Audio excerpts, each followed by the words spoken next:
ষ্টুডিঅ'ত মই কন্দৰ্প গগৈয়ে বহুতত এটা ডাঙৰ খবৰ দিব বিচাৰিছো। অখিল গগৈৰ বিধায়ক পদ খাৰিজ হ'ব লাগে। ভুল তথ্য দি নিৰ্বাচনী আয়োগক ভুল তথ্য দি নিৰ্বাচনত অৱতীৰ্ণ হৈছিল অখিল গগৈ।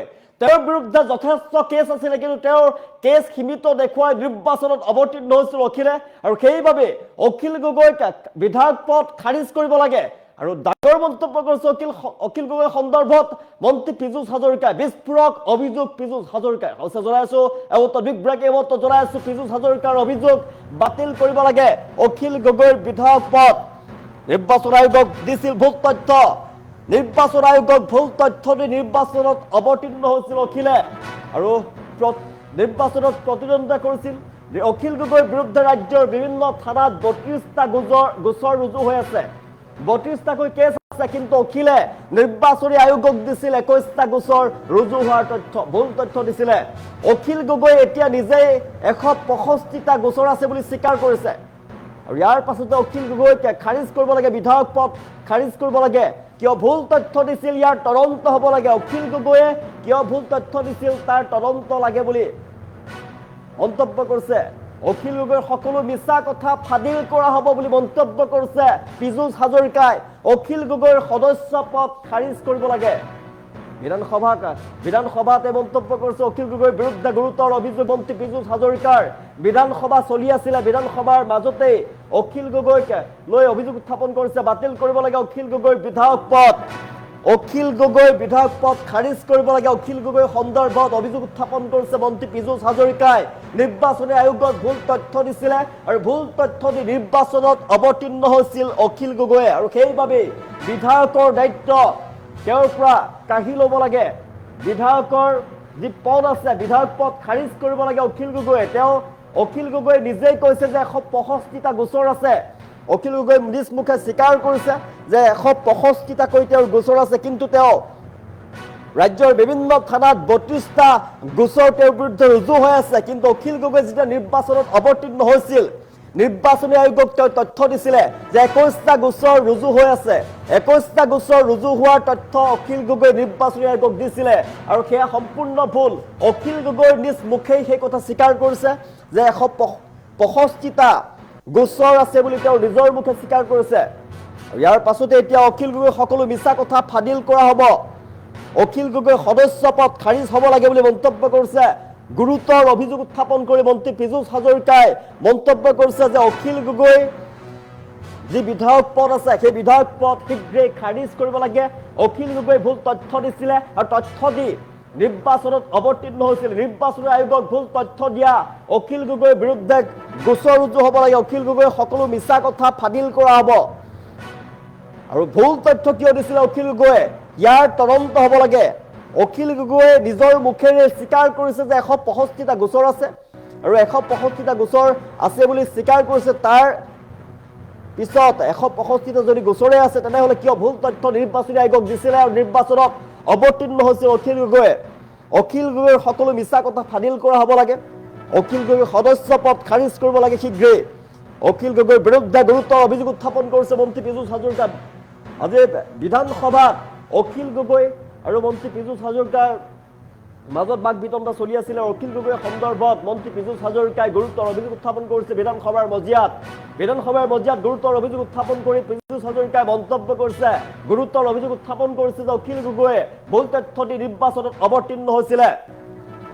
ভুল তথ্য দি নিৰ্বাচনত অৱতীৰ্ণ হোৱা অখিল গগৈৰ বিৰুদ্ধে ব্যৱস্থা গ্ৰহণ কৰিব লাগে। কিন্তু ভুল তথ্য দি নিৰ্বাচনত অৱতীৰ্ণ হৈছিল, কিন্তু এতিয়া নিজৰ মুখেৰে স্বীকাৰ কৰিছে যে বিভিন্ন যি থানাত, ৰাজ্যৰ বিভিন্ন প্ৰান্তৰ থানাত অখিল গগৈৰ বিৰুদ্ধে 165টাকৈ কেছ আছে, গোচৰ ৰুজু কৰি থোৱা আছে। কিন্তু যেতিয়া তেওঁ নিৰ্বাচনত অৱতীৰ্ণ হৈছিল, নিৰ্বাচন খেলাৰ সময়ত তেওঁ 32টা গোচৰ তেওঁৰ বিৰুদ্ধে ৰুজু হৈ আছে, কিন্তু অখিল গগৈয়ে মাত্ৰ 21টা গোচৰ ৰুজু হোৱাৰ তথ্য দিছিলে। যদি অখিল গগৈৰ 165টা গোচৰ আছে তেওঁৰ বিৰুদ্ধে, বিভিন্ন থানাত গোচৰ ৰুজু হৈ আছে, তেনেহ'লে তেওঁ মিছা তথ্য দি নিৰ্বাচনত কিয় অৱতীৰ্ণ হৈছিল তাৰ তদন্ত হ'ব লাগে। অখিল গগৈৰ বিৰুদ্ধে সৰব হৈ পৰিছে মন্ত্ৰী পীযুষ হাজৰিকা। বিধানসভাৰ মজিয়াত অখিল গগৈৰ বিৰুদ্ধে সৰব হ'ল মন্ত্ৰী পীযুষ হাজৰিকা। পীযুষ হাজৰিকা মন্তব্য কৰিছে, গুৰুতৰ অভিযোগ উত্থাপন কৰি অখিল গগৈৰ বিৰুদ্ধে মন্তব্য কৰি কৈছে যে অখিল গগৈ মিছলীয়া, আৰু অখিলৰ বিৰুদ্ধে তদন্ত হ'ব লাগে কিয় ভুল তথ্য দি নিৰ্বাচনী আয়োগক ভুল তথ্য দি নিৰ্বাচনত অৱতীৰ্ণ হৈছিল অখিল গগৈয়ে সমগ্ৰ তথ্য ফাদিল হ'ব লাগে অখিল গগৈ সদস্য পদ খাৰিজ কৰিব লাগে অখিল গগৈৰ বিৰুদ্ধে গুৰুতৰ অভিযোগ উত্থাপন কৰি পীযুষ হাজৰিকাই মন্তব্য কৰিছে বিধানসভাৰ মজিয়াত অখিল গগৈৰ বিৰুদ্ধে সৰব হৈ পৰিছে মন্ত্ৰী পীযুষ হাজৰিকা অখিল গগৈৰ 32টাকৈ তেওঁ গোচৰ ৰুজু হৈ আছে বিভিন্ন থানাত অসমৰ বিভিন্ন থানাত অখিল গগৈৰ বিৰুদ্ধে 32টা গোচৰ ৰুজু হৈ আছে কিন্তু নিৰ্বাচন আয়োগক ভুল তথ্য দিছিল অখিলে নিৰ্বাচনী আয়োগক ভুল তথ্য দি অখিল গগৈ নিৰ্বাচনত অৱতীৰ্ণ হৈছিলে আৰু ইয়াৰ বাবে অখিল গগৈ বিধায়ক পদ খাৰিজ হ'ব লাগে নিজৰ মুখেৰে অখিল গগৈ এইমাত্ৰ স্বীকাৰ কৰিলে বিধানসভাৰ মজিয়াত স্বীকাৰ কৰিছে যে তেওঁৰ বিৰুদ্ধে 165টাকৈ গোচৰ অসমৰ বিভিন্ন প্ৰান্তৰ থানাত ৰুজু হৈ আছে ইয়াৰ পাছতো কিয় অখিল গগৈ মিছা মাতিলে কিয় মিছাকৈ তথ্য দিছিলে নিৰ্বাচনী আয়োগক নিৰ্বাচনত অৱতীৰ্ণ হ'বৰ বাবে ভুল তথ্যৰে অখিল গগৈ নিৰ্বাচনত অৱতীৰ্ণ হৈ জয়ী স্যাৰ তেও আৰে স্যাৰ ইলেকশন এফিডেভিট স্যাৰ তেও আৰে স্যাৰ ইলেকশন এফিডেভিটৰ কিমান দি দিছে মাত্ৰ 23টা কেছ স্যাৰ গতিকে 21টা তথ্য কোনোৱে লুকুৱাই মাননীয় সদস্য অখিল গগৈ ডাঙৰীয়া লুকুৱাই আমি নুলুকাও স্যার এই সদস্যতা বাতিল হ'ব লাগে অখিল গগৈ স্যার আপুনি স্যার অকল চৰকাৰী পক্ষক উত্তৰটো দিবলৈ দিয়া নেকি স্যাৰ ভুল উত্তৰটো দিবলৈ দিয়া নেকি স্যাৰ আপুনি চৰকাৰৰ এতিয়া হৈ কাম কৰে নেকি স্যাৰ গোটেই অসমত মোৰ এগেইনষ্টত 32টা নহয় 165টা আছে আৰু 50টা মান এতিয়ালৈকে মই 21 জেল পাই গলো 50টা মানৰ এতিয়ালৈকে 21 জেল পাই গলো স্যাৰ ইলেকশন এফিডেভিটত ভুল ইনফৰমেশন কিয় দিছে স্যাৰ এইবিলাক নালাগে নহয় ব্যক্তিগত স্যাৰ মোক কবৰি দিয়ে কিয় মই যিটো প্ৰশ্ন সুধিছো তাৰ উত্তৰ দিয়ক স্যাৰ মোৰ প্ৰশ্নটোৰ উত্তৰ দিয়ক স্যাৰ মোৰ প্ৰশ্নটোৰ উত্তৰ দিয়ক স্যাৰ উত্তৰ দিবলৈ গৈ আছো না উত্তৰ দিবলৈ এক্সাম্পল দিব লাগিব আপুনি মই স্যাৰ উত্তৰ দিলে এক্সাম্পল দিমেই স্যাৰ উত্তৰ দিলে মই এক্সাম্পল দিমেই আপনাৰ জিডিএনটিৰ তাৰ চৰকাৰৰ মুখ বন্ধ হৈ গৈছে স্যাৰ বন্ধ হ'বই নোৱাৰে মুখ বন্ধ হ'বই নোৱাৰে আপুনি যি মুখ্যমন্ত্ৰী পলাই গৈছে প্ৰশ্নটোৰ কাৰণে স্যার মোক ক'ব দিয়া নাই স্যার মোক ক'ব দিয়ক না স্যার কথাটো ক'ব দিয়া নাই কথাটো ক'ব দিয়া নাই পলাই গৈছে আজি মোক বলব নাই মোক ক'ব দিয়ক এনে ফটোত কথা নক'ব স্যার মোক ক'ব দিয়ক স্যার মই ফটো দিবলৈ দিয়ক স্যাৰ বহি দিছে স্যাৰ ক'ব নিদিয়ে স্যাৰ মোক ক'ব দিয়ক স্যাৰ তেও আৰে স্যাৰ ইলেকশন এফিডেভিটৰ কিমান দি দিছে মাত্ৰ 23টা কেছ স্যাৰ গতিকে 21টা তথ্য কোনোৱে লুকুৱাই মাননীয় সদস্য অখিল গগৈ ডাঙৰীয়া লুকুৱাই আমি নুলুকাও স্যাৰ এই সদস্যতা বাতিল হ'ব লাগে অখিল গগৈ স্যাৰ আপুনি অকল চৰকাৰী পক্ষক উত্তৰটো দিবলৈ দিয়া নেকি স্যাৰ ভুল উত্তৰটো দিবলৈ দিয়া নেকি স্যাৰ আপুনি চৰকাৰৰ এতিয়া হৈ কাম কৰে নেকি স্যাৰ